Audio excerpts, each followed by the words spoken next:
So, hello, everyone, and welcome back to the Free Agent Podcast, where the discussion is all about free agency and taking control over your future.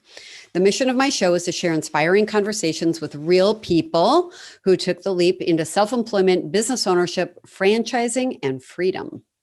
From corporate refugees and executives tired of the desk job to entrepreneurs and investors looking to share camaraderie and inspiration through their business journey, my podcast aims the spotlight on real people like Basil, who stepped into the unknown, took control of their destiny, and became their own boss. A lot of these conversations are not conversations that you would hear in your normal cocktail, dinner party, lunch networking meetings. But I want my listeners to know that we free agents experience ups, downs, sneak attacks, and yet we are still able to produce some pretty amazing results, and lifestyle choices are ours to make. And so that's what we're going to talk about today. So today I would like to welcome to my podcast, Basil Bearer, who is the president and owner of Big Frog Productions in Mequon, Wisconsin. Hello, Basil. Hey, how are you, Meg? Well, I am well, thank you. And so I'm not wearing my normal attire. I'm usually dressed as the franchise fashionista, but today I wanted to represent for Big Frog Productions with my embroidered tallgrass restoration jacket that it was so beautifully done, and really have you talk about not only your current business, but maybe we start with you talking about your past career and how it is that you decided to become a business owner. Oh, okay. It's funny. I've been in, and by the way, you wear that fabulously for something that you're going to wear out in the field and and chase wild animals and do all that you do. That is the stylish outfit, I might say. Okay. Anyways, it's funny. I've been involved in art and design, graphic design, creative direction. Since I was 16 years old. My original, probably my first paid, if you want to say summer job as a graphic designer, I worked as a screen printer at a place in Pittsburgh. It was one of my teachers, actually, to tell you the truth. And I sort of worked there for the summer. We did a combination of the old school billboards, massive billboards where you would run a screen print squeegee the length of like an oar boat. It was sort of like, back in the day, it's like you're pushing this squeegee for about 12 feet. So it was literally was like running an oar boat or something like that in the Norwegian days or whatever. So it was fun. And then I learned screen printing on a big production scale.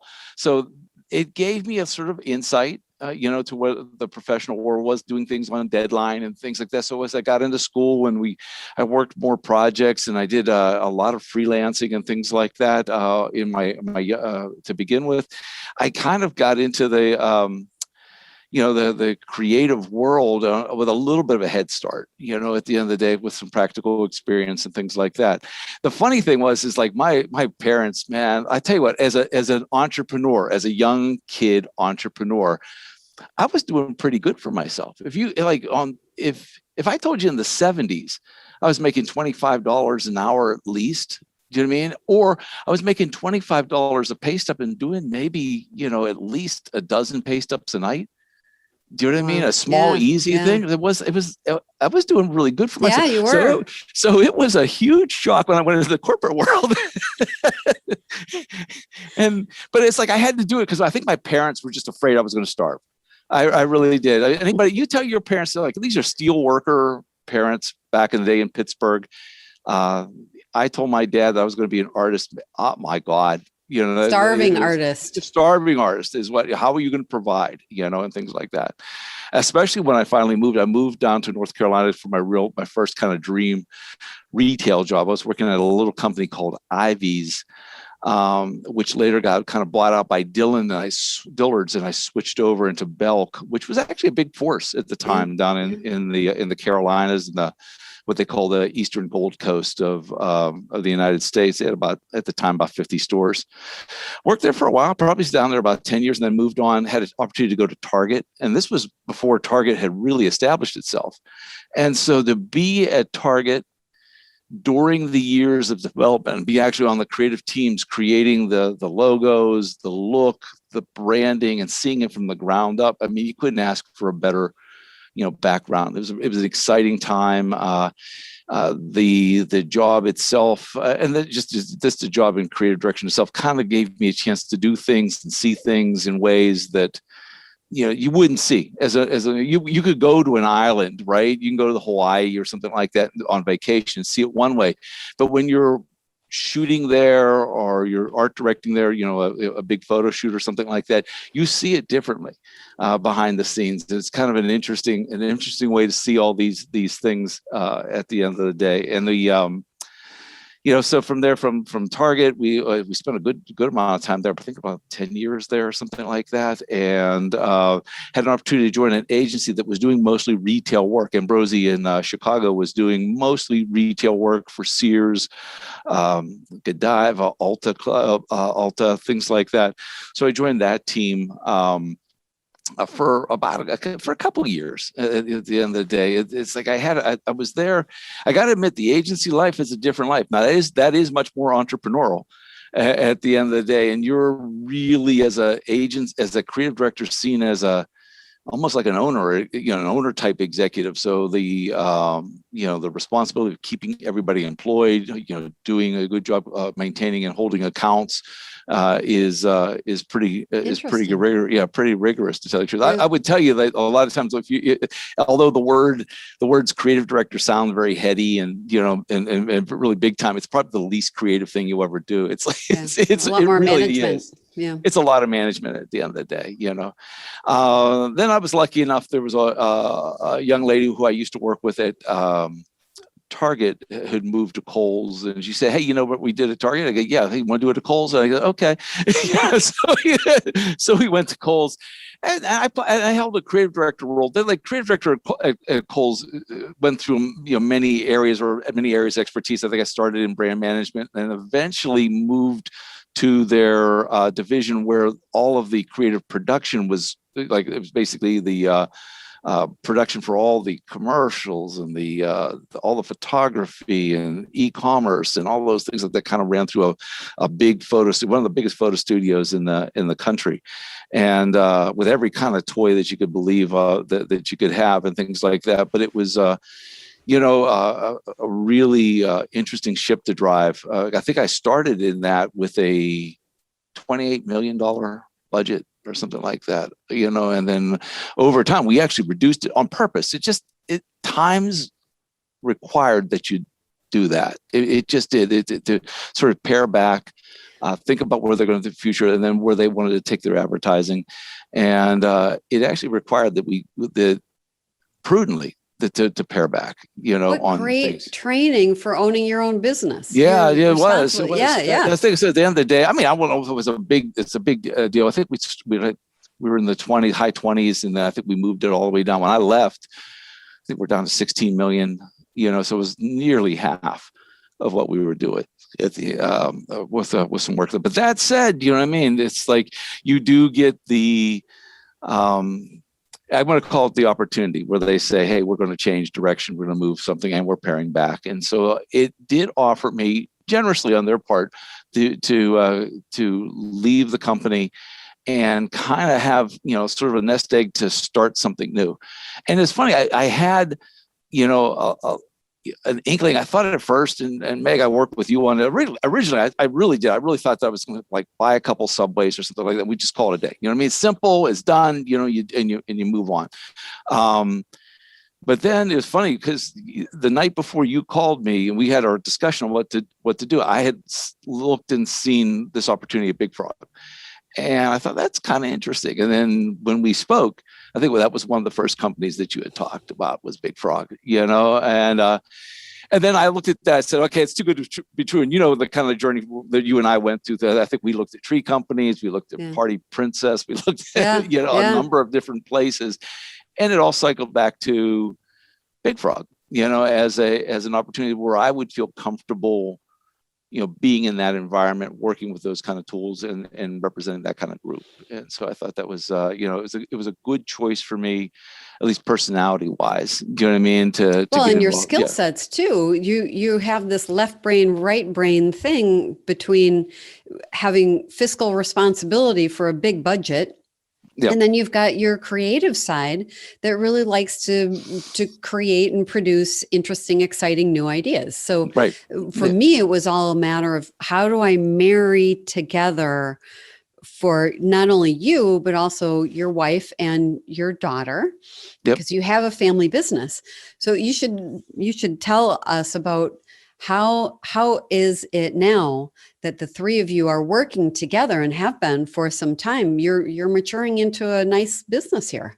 Yeah, we're pulling it together. I tell you what, you go through the first business. The first year of business is the first year of business. You know what I mean? You're feeling it out, and you see where your highs are, and you see where your lows are.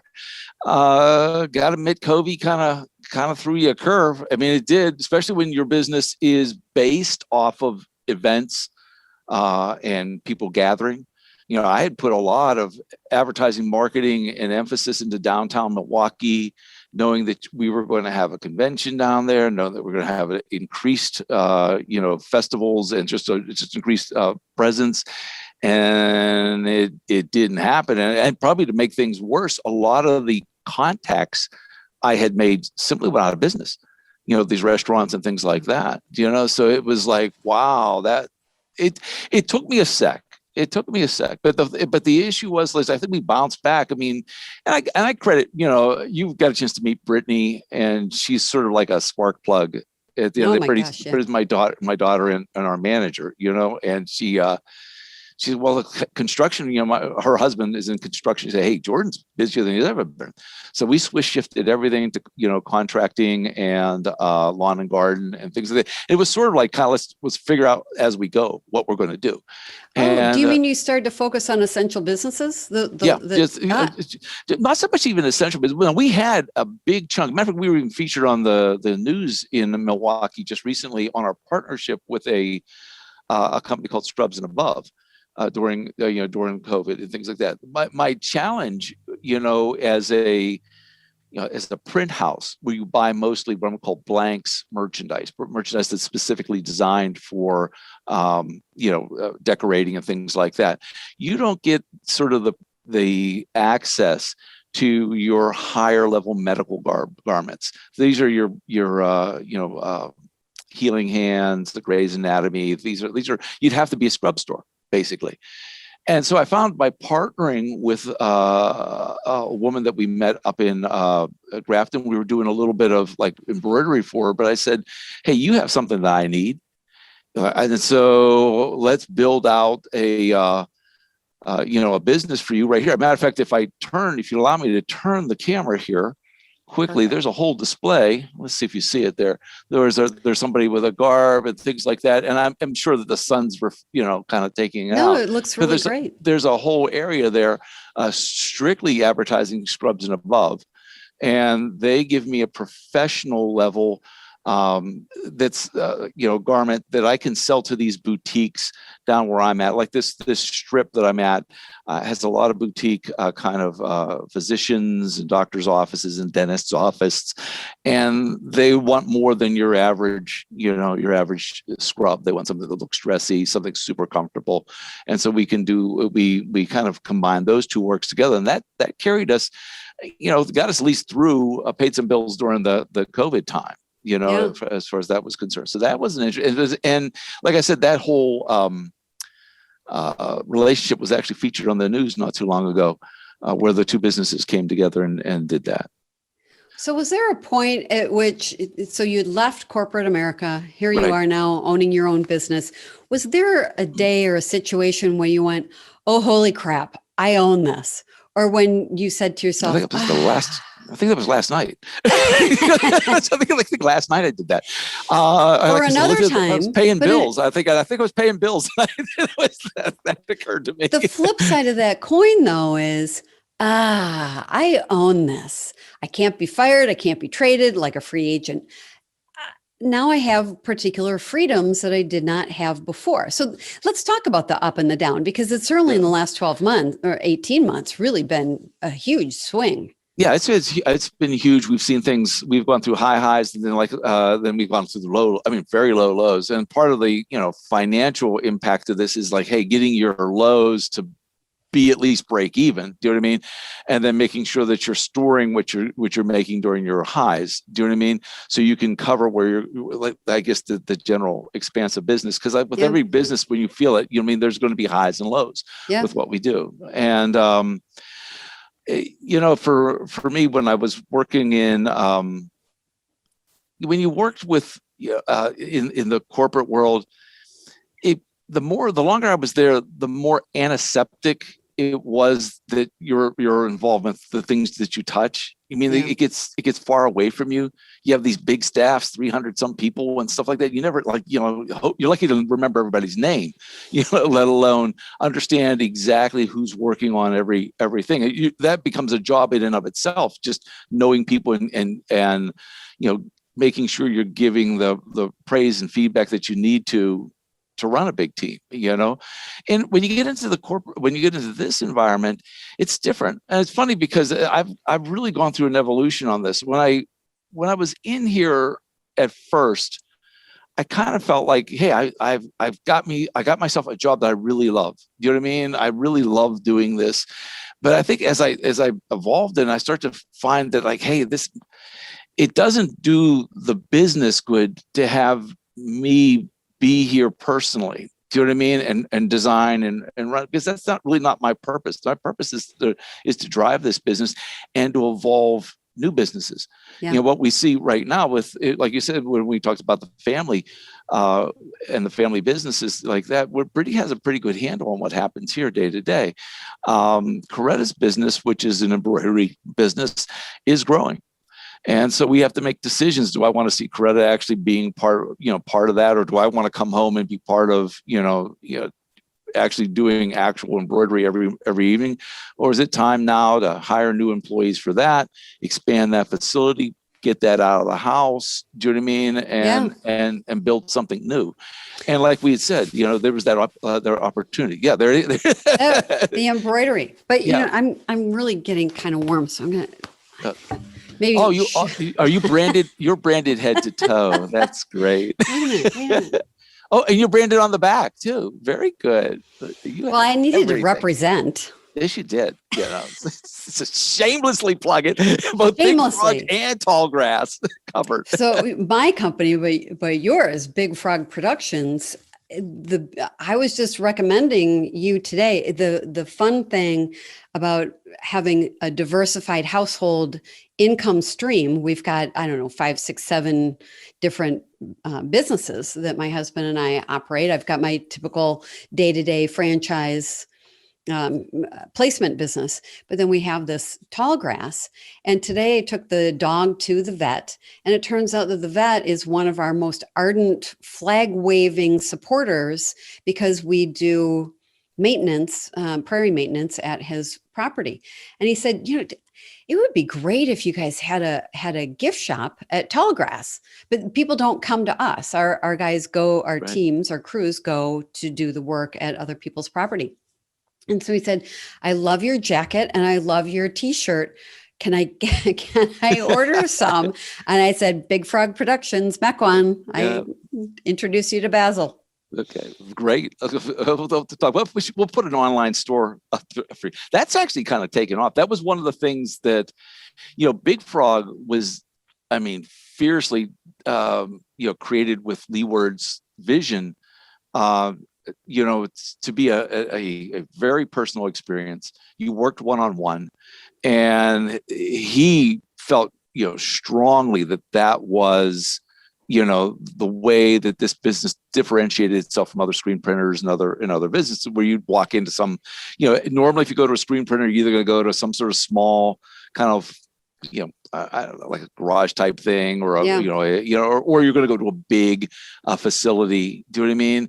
And there doesn't seem to be this, like I said, this retail experience where you walk in, you can literally pull things off the wall and and have them printed while you wait. In the moment. I love that. In the moment. Do you know what I mean? And Yeah. with no minimums, and you have designers here that will work directly with you. And some people are actually taken back by that. They'll go, well, you must have like some sort of booklet where I can pick out a ready-made design. I go, no, we'll just make it on the fly.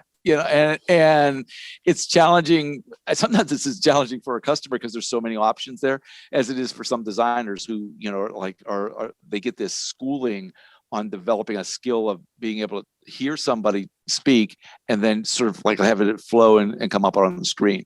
And I tell you, one of our first designers got a job at Cartoon Network not too long after, about a year in.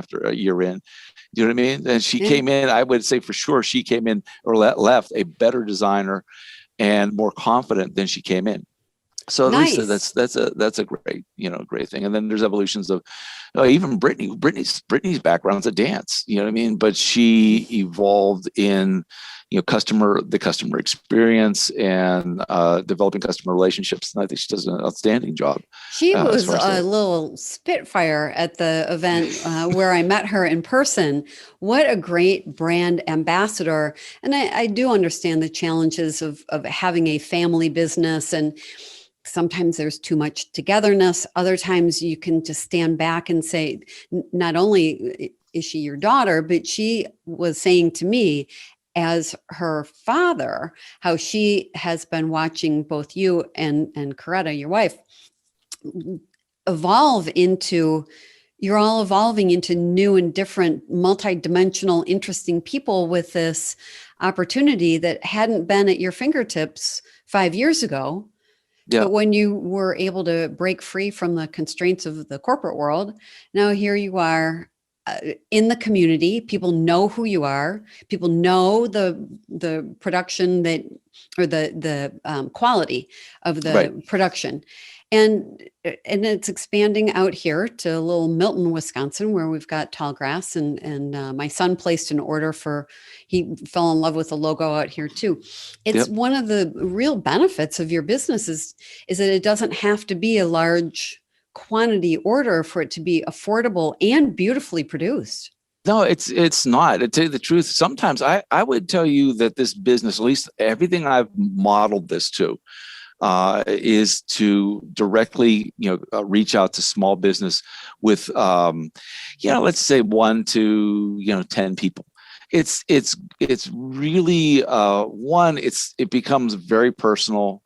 You get these relationships with people, and some of them are just like incredibly moving. Do you know what I mean? You see people go through their ups and lows. You can sit and talk to the other day there was a heating air conditioning guy. And I was talking to him, about having him take a look at our heating and air. Do you know what I mean? And you have that relationship going on, like always having a resource to find somebody that you want to work with. You know what I mean? That's something that's a beautiful, a beautiful thing that comes out of working in a business community. But I think the other part is just the sharing of ideas. What are you doing? How are you treating this? What did you do when you first got in? Where do we sit with this business? And people will be, like owners, when you're not in the I guess the sanctum of a chamber conference or meeting or something. When you really get owners one-on-one, there's a real care for like, how are you doing right now? Oh, how are you getting through this? Do you mean how are you getting through this? Yeah, and it's really it's touching, to tell you the truth. So it's touching not only from business owner to business owner, and that's part of the reason we have our networking group where we share best practices as business owners and create a stronger fabric in the business owner community, make sure that no one fails.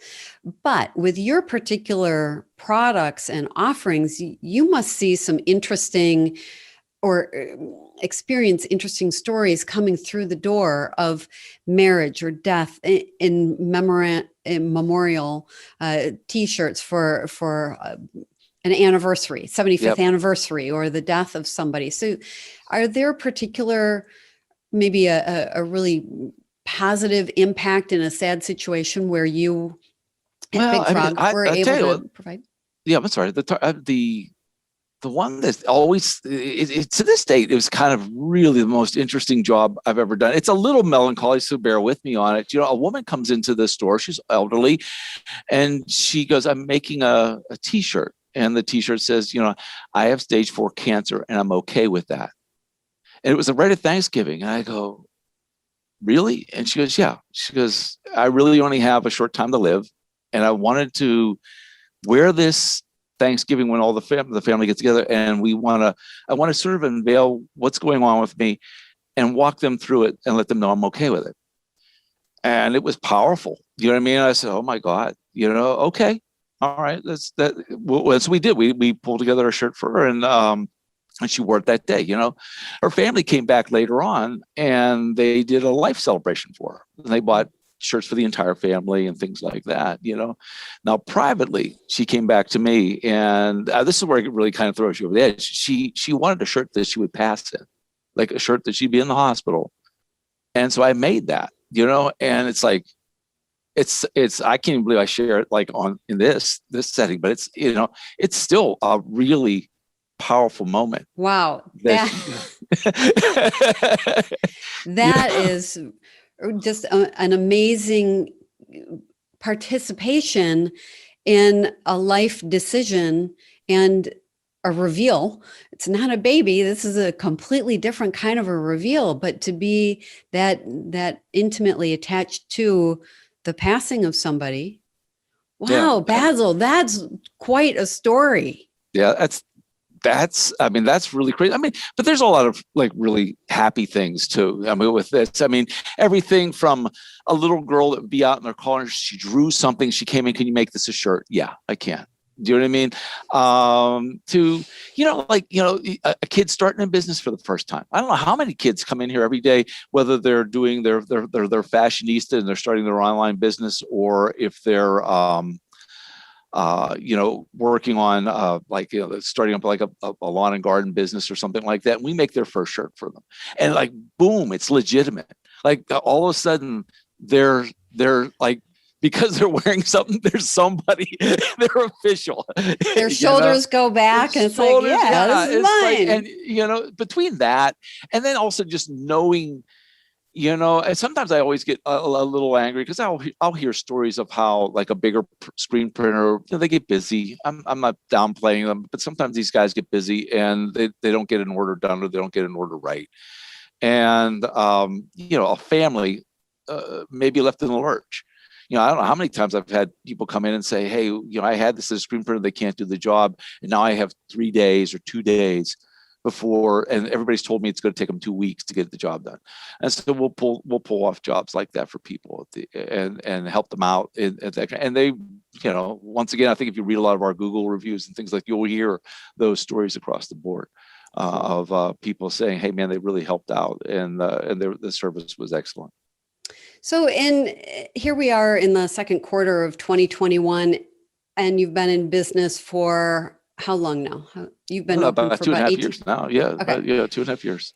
So is there one thing that you're doing differently or better now that, in looking back, like, yeah, this is a game changer for my business? I think it's not so much what I'm doing as what I'm planning to do. I think for a long time, we started having an upward trajectory, even through, through the fall. The summer started getting better and the fall started getting better. And then all of a sudden, like in November, boom, man, we hit like a brick wall for a little bit. Christmas is always good because we do a good Christmas business, but business wasn't the same for November, January, February, And I started making some decisions on I'm filling in. I found myself filling in for employees because I just couldn't afford them at the time. Mm-hmm. Do you know what I mean? Mm-hmm. And but now I think I'm at this point where, business is ramping up again, and I'm almost late on the ball. Like, get back out, focus on the things I need to focus on. Basically driving the business instead of working in the business. It's like, I really do. I love designing. I love the moments. I love the human interaction and things like that. But I think I could be just as happy, once again, meeting people in a business setting, talking to them, helping them out when I can, and watching a business succeed. I think I was at one of these a network gathering not too long ago, and a fellow that he's a fairly big entrepreneur, has a number of different businesses, and he stepped up. He talked about his first words: "When I bought this company, we expected," and he kind of laid out a certain vision. And I said, "That's the difference. That's maybe the more of the mindset I should have went into this with. If you want to, if I look at it differently, is like, I'm buying a business, and I want that business to operate a certain way, at a certain mindset. You know what I mean? And I think the lure of this being so much fun for me to work in, I have to kind of step back and go, no, I'm running a business. I have another business evolving. I could even evolve, an advertising business on top of that if I wanted to or chose to. So it's sort of like, like step back a little bit from being here and make sure that this moves. I got the staff to do it. For the most part, now it's time to take a different tact. And it's the big picture and economies of scale. Thank heavens you can step in and participate in your business in a way that you're passionate about. But I've seen you networking. I've seen you in some of these live meeting settings, and you've got such a beautiful, big personality that people are attracted to. And that's really where, as the groundwork is laid really, and the foundation is set, then you can leverage more the external and the business development. I've seen you in action. Yeah. I see what it's like. I know what it's like to work with you. But it's fun. Yeah, you hang out. It's funny. It's like hang out with me and Brittany in a room. I wish I had her here tonight. I mean, like hang out with her and Brittany, and me and Brittany, and it's it's like it's two people it's almost like a 3-week circus. It's a whole lot of fun. Yeah, it's a whole lot of fun. Yeah, it is, to tell you the truth. And like I said, we enjoy it. I one of the dreams, I think I told you about this when I first got on, is like I really wanted to work with my family. I mean, I really did, for all of its ups and downs. And we have it. I think, one of the things that probably the downs were probably more self-inflicted, to be honest with you, pulling too much of my personal time into the business, versus solving it by running a business. And I think that if my advice to anybody in this is, don't fall too much in love with what you do. Do you know what I mean? Or think that because there's no way, to be honest with you, there's no way one single person is going to, well, maybe there is, but the one single person is going to drive a business. It doesn't happen in the corporate world. Do you know what I mean? It's true. Regardless how influential a CEO is and what they mean and things like that to a company. Do you know what I mean? It has to operate without that person. It's got to. A really interesting and very delicate balance, because human nature is get into it and learn it and pull all the pieces apart. And my husband and I talk about this sometimes, that we have a tendency as humans to want to master, but really 80% is good enough. And then when you start to look at the economies of scale for how much can Basil bill in one day, what really is the capacity, versus you being out having all these different touch points, and then the phone ringing or people coming into the store there and working with Brittany and your other employees. And well, now you're really maximizing that productivity of your one location. You have all your equipment there. Is that correct? More or less. I mean, the embroidery equipment we actually keep at the house, only because it's so darn noisy. It's like you can't keep it. You can't keep it here. It's just too noisy, and the two worlds don't really work together, because one's throwing dust and everything in the air, and the other one needs a clean certain environment, that doesn't get anything on it when it's printing and things like that. So the two worlds don't really work together. Well, the economies of scale of building a business that then replaces an income and replaces the benefits of a corporate job. Now, if we start to really back into the equation of how to maximize income out of a business, it's great. There are so many people who get into business staffing with their family members, because it's a very affordable way to do it, and it's a lot of fun. And just like here at Tallgrass, that's certainly a philosophy we exercise liberally here. Yeah. We love having family members. There's just people like to work in this particular environment, and it's a very delicate balance for a family.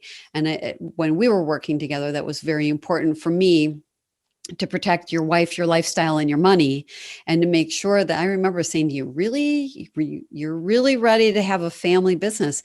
And every time we had a conversation and Coretta was involved, Yeah. it's proof right there. Well, Yeah. we're coming to the end of the time available here, but I do want people to be able to find you and come and get their embroidery or their silk screening projects, whether it's a single item, as has been discussed, or multiple. So where can people find you, Basil? Probably the best place to come is just come and see us online. So you're going to go to bigfrog.com/MEC1. That gets you our location in the area. They have on that site, you can see products that we have. You can see all the services. You can actually now design online. So there's a application there that you can actually start to design online. And if you get stuck, just say, "quote Hey, I need help," and we'll give you a hand and put it together for you. So that's probably the best place to start with. And for those of you who are not Milwaukee or Wisconsin based, that's MEQUON. Yes, that's MEC1. right. And then you get Basil and his big personality, or you'll get Brittany and her equally energetic personality. And again, I'm just here to represent for Team Big Frog.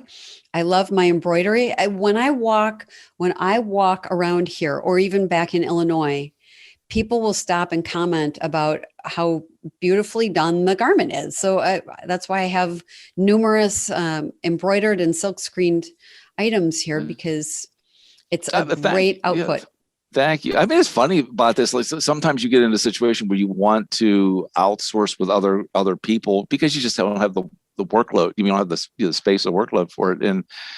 And yet Coretta is so good. She really, I mean, I'm just saying, like, honestly, she's so good at what she does. Do you know what I mean? It's hard to find a replacement. Do you know what I mean? So it's, at least we got that going for us too, Well, thank you for being here tonight. It has been a real pleasure to be part of your evolution and to see your success, and then also to be the beneficiary of being able to wear the garments that come out of production at Big Frog. So Basil, thank you for being here again. And I will look forward to seeing you at the next First Friday meeting, if you're available, or wherever our paths will cross. It'll either be virtual or in person, and we'll enjoy having some more laughs together. Very good. Hey, thank you. And it's always a pleasure. So thank you very much.